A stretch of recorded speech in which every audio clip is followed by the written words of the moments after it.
Hey guys, Cam here from 9 to 5 Google, and I think it's fair to say that BlackBerry hasn't had the best of times over the last few years. And as the iPhone has gone from strength to strength over the last 9 years since it was launched, BlackBerry has had to start all over again with its very first Android handset. But just how does BlackBerry's first Google-powered phone compare with what many regard to be the best phablet around?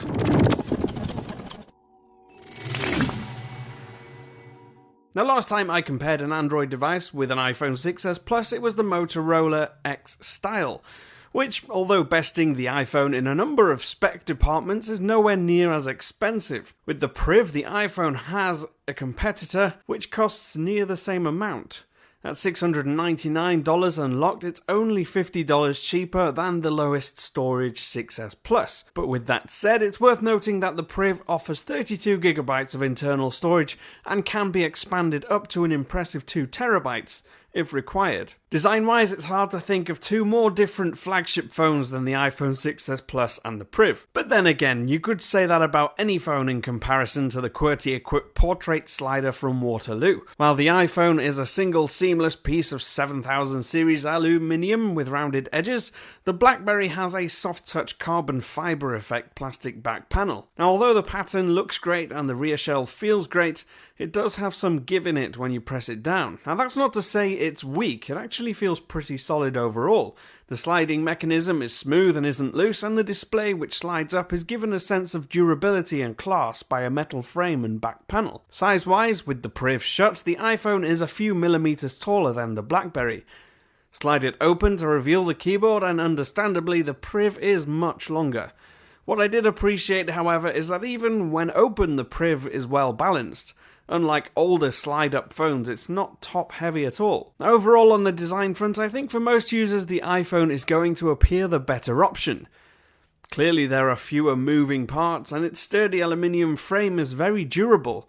With that said, I have to respect BlackBerry because there are so many wrong ways of doing a sliding smartphone.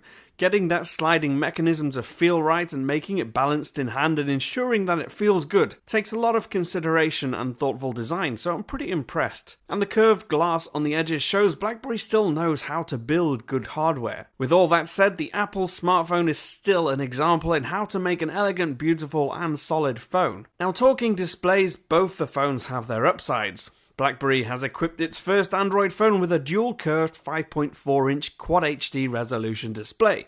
It's impressive on many fronts. Because it's AMOLED, you get deep blacks that you won't see on the iPhone's display. Colours are full of life and content looks almost like it's floating on top of the glass. Now, there is the tiny issue that whites tend to distort and alter colour when you look at them from a different angle, sometimes appearing yellow or blue, but that's not really a major issue. Screen tech purists might say that the iPhone's display is much better. It's clean, sharp, and an accurate display panel, and considering it's LCD, blacks are remarkably dark. But despite the quality of Apple's display, I think I still prefer the BlackBerry overall.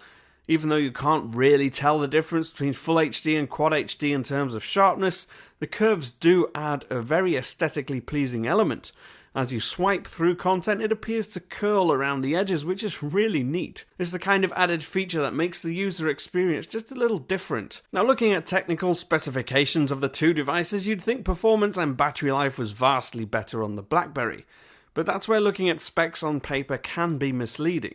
While it boasts a 3,410 mAh battery versus the iPhone's 2,750, I consistently got better battery performance from the iPhone, at least in everyday use. I can get through almost 2 days of use without having to charge the iPhone 6s Plus, but with the BlackBerry I'd often have less than 40% left at the end of the first day. And of course, if I leave it on overnight, it inevitably drains while I'm sleeping. I was still impressed though that I still somehow managed to get more than 5 hours of screen on time with the PRIV from a full charge.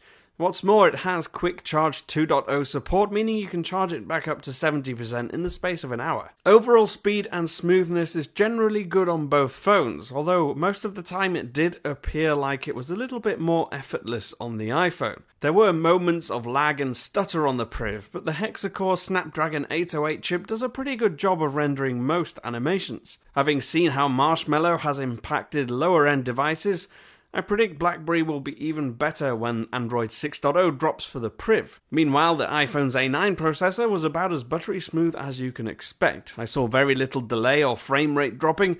It wasn't perfect, but it was very good. And the same can be said of the iPhone's camera. There's no two ways about it. If you want a phone that takes good pictures easily, you won't find many handsets better. Excluding maybe the Sony Xperia Z5, the Galaxy Note 5 and the Nexus 6P, the BlackBerry PRIV 16-megapixel Schneider Krishnak snapper isn't quite up there with those.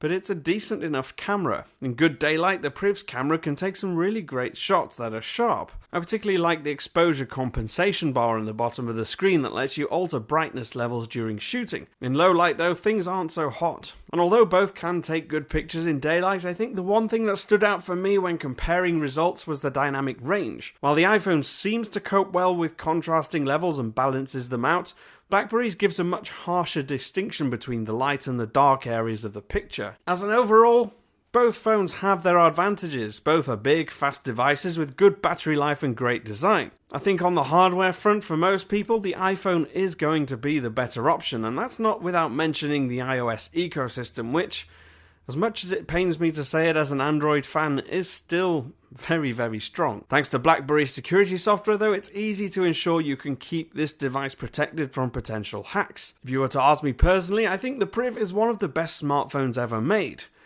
It might not be perfect and it might not compare well to the iPhone in every single regard. But at last we have a good physical keyboard in a device which isn't big and bulky and isn't a mid-range phone. What's more, the software features I mentioned in the previous video make Android better by adding useful features like the hub and quick action shortcuts. I've been Cam, I'm at Cam Bunton on Twitter. You can ask me questions, leave me your comments and suggestions and your opinions in the comment section down below, and I'll see you again soon.